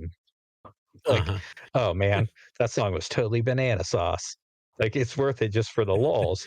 And then it's like, wait, this is like ketchup, but like sweeter and better. Like this Oh, is man. really good. And Yeah. and so we're like, what even is this? And so we looked it up and it's like after World War II, like there was still like a American presence in the Philippines. And then like they kind of moved a lot of the military out of there and they're like, oh man, like all the locals were like, oh, we don't have access to like ketchup and hot dogs anymore. But ketchup and hot dogs are great. And so they're like, well, okay, we don't really grow tomatoes here. So it's something we could make like a ketchup like thing out of.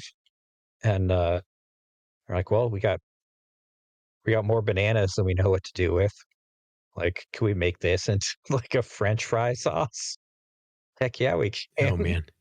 And so Yeah. it's like at least half a dozen times, like I found out that somebody was like, grew up in the Philippines, and I'd be like, dude, banana sauce. And they're like, you know about banana sauce? It's like, yeah, dude, Nice. Filipino food's awesome. Like, there's so much variety, and like, you know, they're kind of one of those like crossroads. They're kind of like the like Mediterranean of the like that part of the Pacific that it's like they're kind of crossroadsy. So there's like influences from they have all the things. So Yeah, yeah. Yeah, my wife's Mexican, but she served a mission for 2 years in the Philippines. right. So she speaks Tagalog and yeah, our kids grew up with banana ketchup because of Nice. that. Yeah.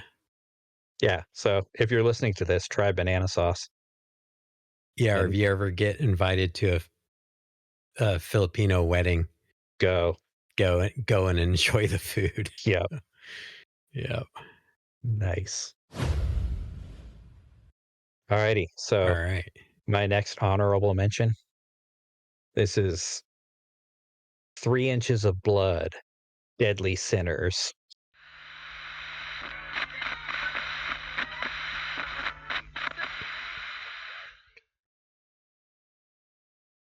Nice. Those guys are new to me.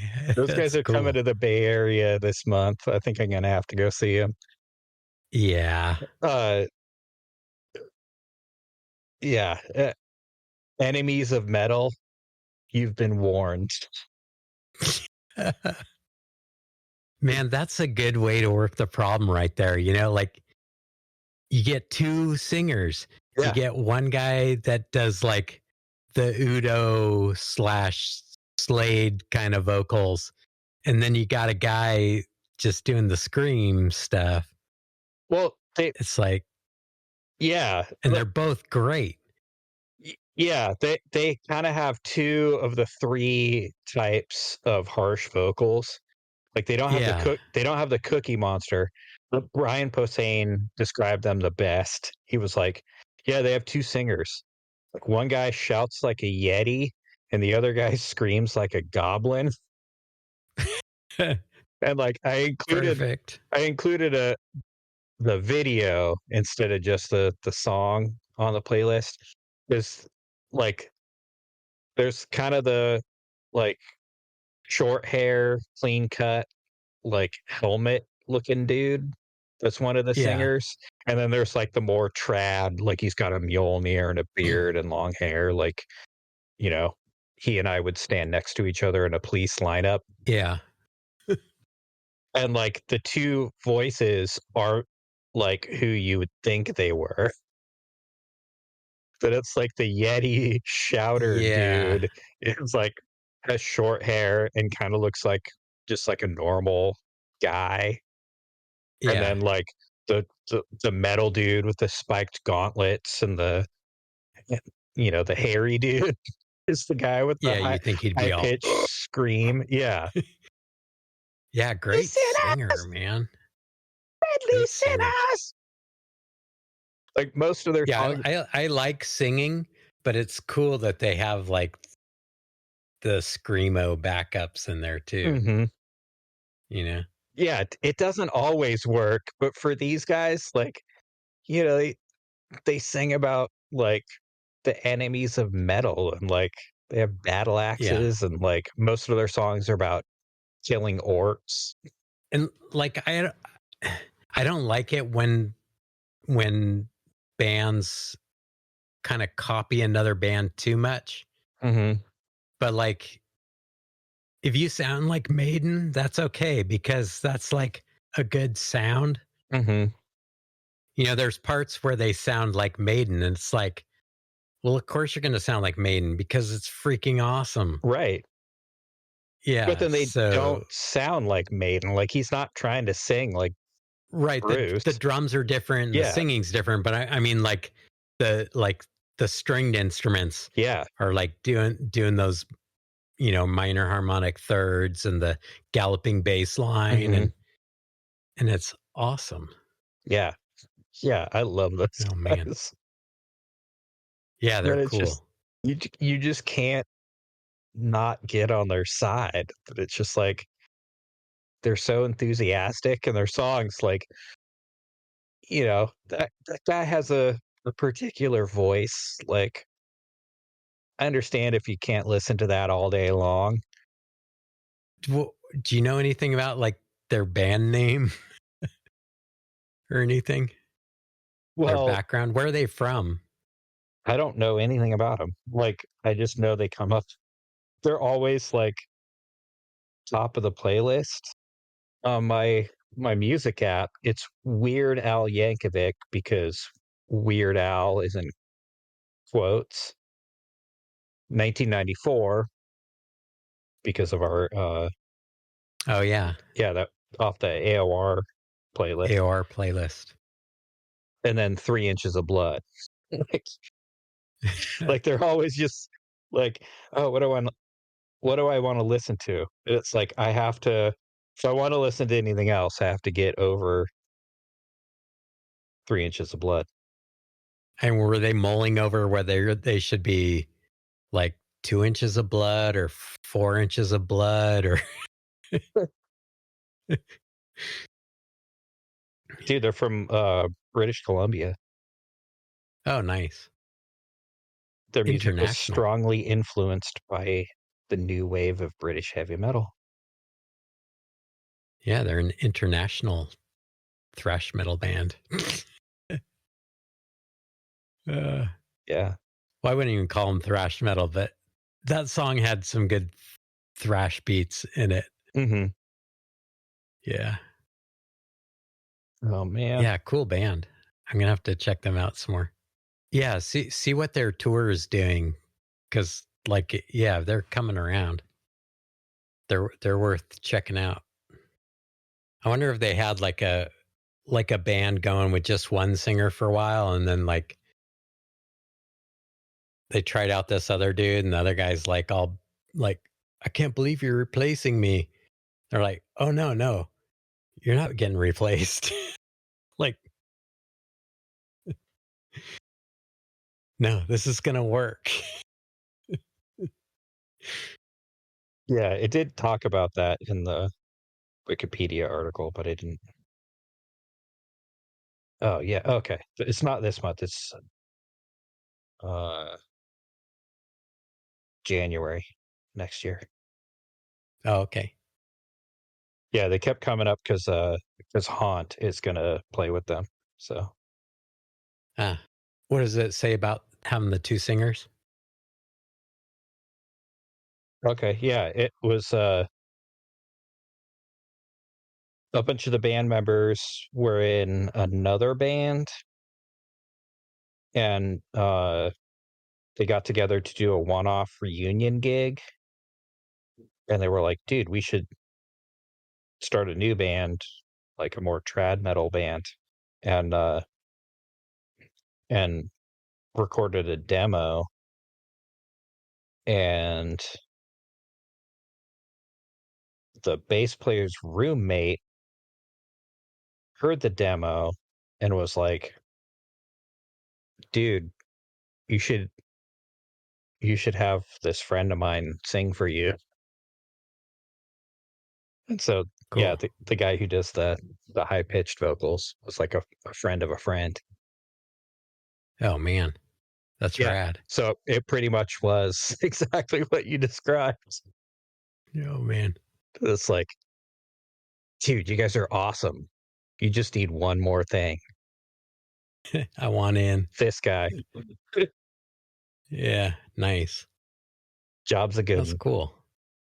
Yeah. So I'm speaking of, glad there's still metal bands out there. oh yeah, yeah, and speaking of like Um, random serendipitous heavy metal, your next pick was famously that band Mastodon, formed by a bunch of guys that met or were hanging out at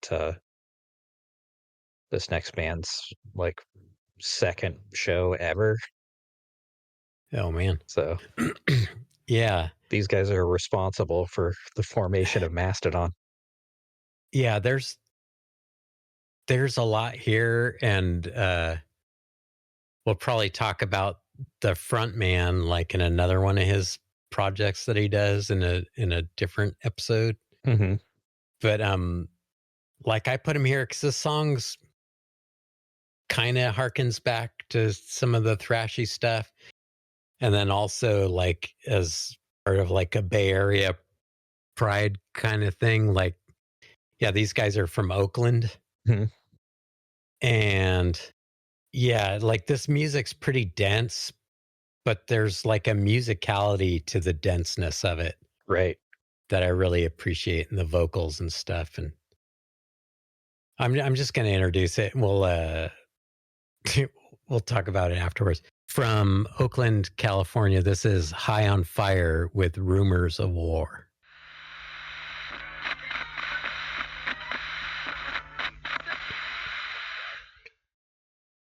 Nice.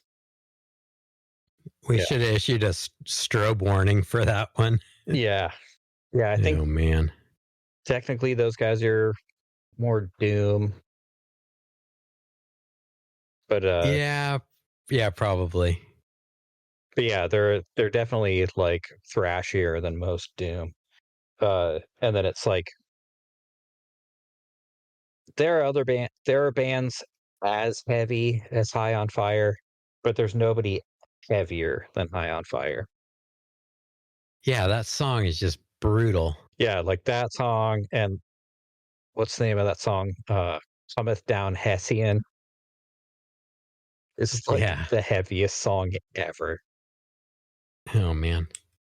Matt Pike is pretty amazing. Oh man. Yeah, just insane. Yeah, I love Sleep too. Yeah. Like, yeah. I mean, I like the Doom stuff, and there's elements of it here, with the tunings and stuff. Yeah. But I mean, he's got like a Lemmy raunchiness with his voice, and Yeah. I like how he goes like higher on the second verse and stuff with his voice, and Mm-hmm. it's like it's musically like compelling. Right. It's not just brutality for brutality's sake, Yeah. you know? It hits like a 16-pound sledgehammer, but it's like someone who's like crafting like a shield or armor with that 16-pound sledgehammer. Mm-hmm. They're just not smacking the anvil to make noise. Right.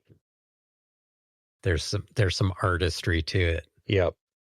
Yeah. Like the orcs that were forging all the swords and armor for the Urukai or thank. This is they listen to High on Fire. Yeah. Puts them in a creative space. Yeah. Eh, If you if you're an orc craftsman, yeah. listen to High on Eh, Fire. Artisanal smelting. Yep. Uh, Yeah, when we do our folk and pagan metal episodes, like there's going to be a lot more blacksmithing involved. oh, man. So get ready. Get ready to Yeah. get covered in soot. Sonically, like, I want to look into how they recorded that because, like, sonically, that is just so heavy and thick. Just the Yeah. sound of it. The drums are just, I mean, from a physics aspect, you can't like make it any denser or heavier than that. Yeah. Those guys rule. Well, that's all I got for High on Fire. I just, uh, I like that song. I don't listen to stuff just because it's brutal. Like, but that's Oh yeah. brutal, and it's something that I would enjoy listening to. Yeah. You know, like just being brutal alone isn't like enough for me to go, oh yeah, I'm going to listen to that. Right. Yeah, there's more going on here Mm-hmm. than just like this is the heaviest thing ever. Right. Yeah, I was talking to Mike Gutch, and he said that like he almost auditioned to be in Sleep to like play drums for Sleep. Really? Yeah, he should have. That'd be cool. It's hard to play drums slow. Right. Like, yeah, that's one of those things like musically, people are like, oh, it's boring. And they're playing slow. It's like, it's hard to play slow and like not screw it up. Mm-hmm. So I know people think it's harder to play fast, and it's hard to play blisteringly fast and hold it all together. Mm-hmm. But like playing really slow might be even harder to do it well. Yeah, because you're counting all like the in between, like in your head. Like, yeah, I could see, I could see how that's true. There's a lot of empty squares on the maze grid to accidentally step into. Yeah. Okay. So my next song isn't slow, and it gets an honorable mention. I never really would have considered this a thrash metal song, uh, but it does make sense.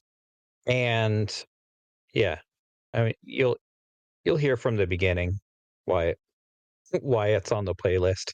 And we set up the playlist so that it would bookend nicely I bet you didn't expect to start off a thrash metal playlist with an accordion. And, it was there for juxtaposition. Like there was literally the record scratch and then the thrash metal started. And so this is the other side. This is a band playing a thrash metal song, and one of their members plays an accordion. Another So we member, got bookended accordions. yeah, Nice. this is much more accordion than you'd expect from most thrash metal playlists. Because what's more thrash metal than an accordion? I mean, have you seen how many keys are on that thing? It's crazy. You have to be a shredder to play an accordion. So I'm not even gonna try to pronounce this song. I don't speak Finnish. The English translation of this song title is From the Cradle of the Village Spring. So this is Korpiklani with a whole bunch of consonants and umlauts, because I'm not going to try and pronounce this.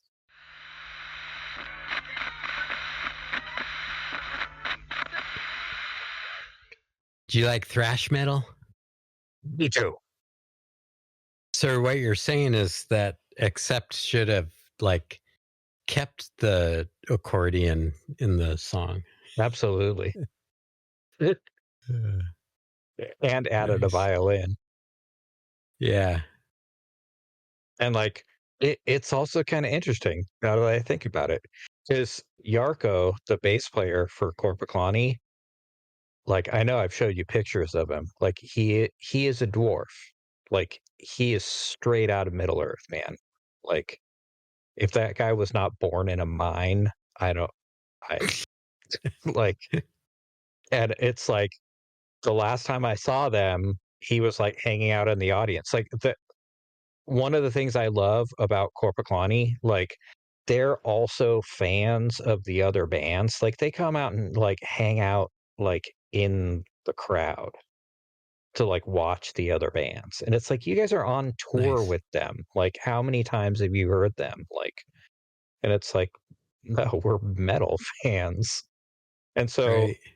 like I saw it was like 5 bands on the lineup or 4 bands, and like Yarko's hanging out, like he's headlining, but he's just like he's hanging out at the back of the crowd. And so like in between bands, I went over and like said hi and said thanks for coming back to the Bay Area. I shook hands with him, and it was like shaking hands with somebody wearing a catcher's mitt. Like Yeah. he had massive hands. And he Oh was yeah.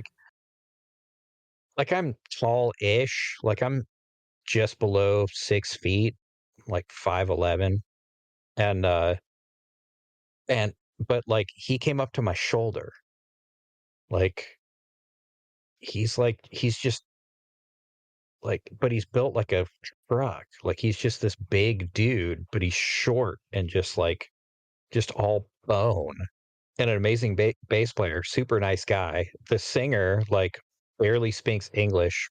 He speaks better English than I speak Finnish, but has like just tons of charisma, like and stage presence. We bookended with the accordions, but then secretly, like I just now realized it all kind of makes sense. Like Yarko from Korpiklani is a dwarf, and Udo Dirkschneider is a hobbit. Ah. Like if Udo wasn't born in a shire in a hole under a hill, like I don't know what. It all makes sense now. Yeah, there's not enough high fantasy and thrash metal for me. There's a lot. Well, yeah, I It's guess. a little too down to earth. Yeah, or like when it goes fantasy, it goes like Lovecraftian.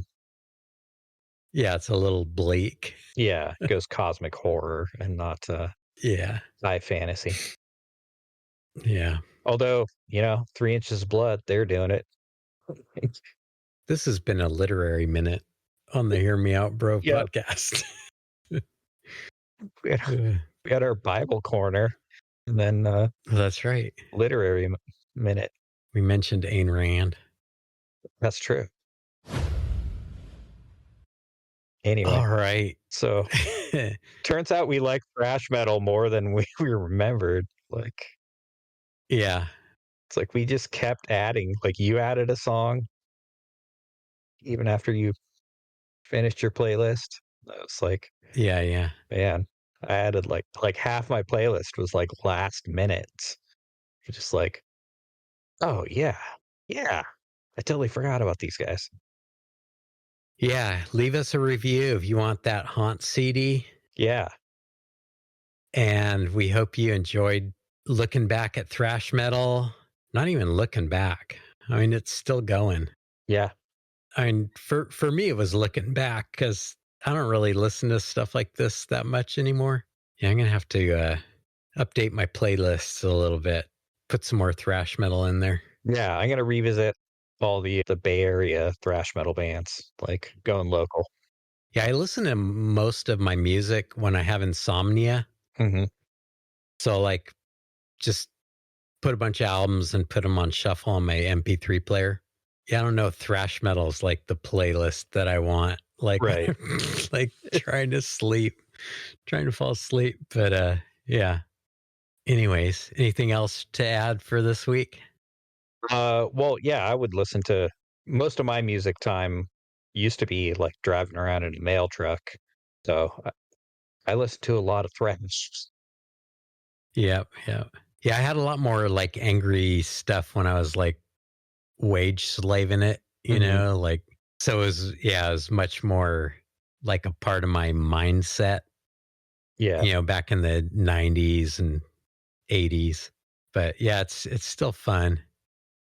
I think my kids like this kind of music.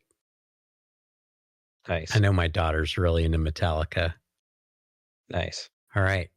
Well, I hope everybody has a good week and Yeah, we'll sign off for now. And next week, join us for Trad Metal.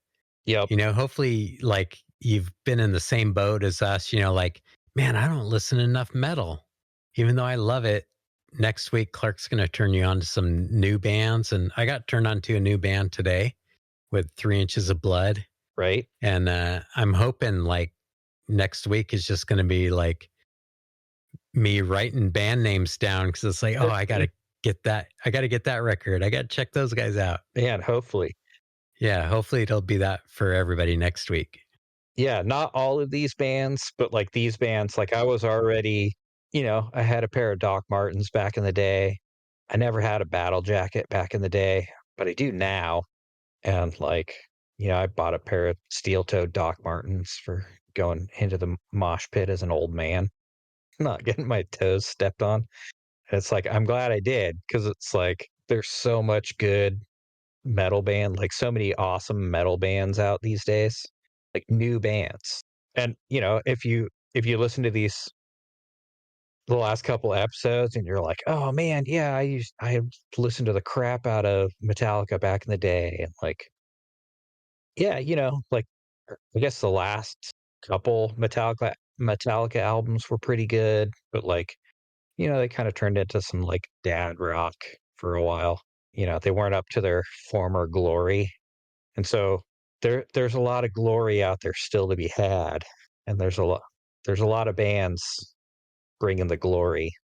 I think, yeah, I think I'll let you just like load up the playlist and do things for next week. I might throw in a couple honorable mentions of like some newish metal bands that I like, just maybe 2 songs or something. Yeah, because there's still a ton of heavy metal bands like playing whatever genre, probably a couple dozen genres you've never even heard of.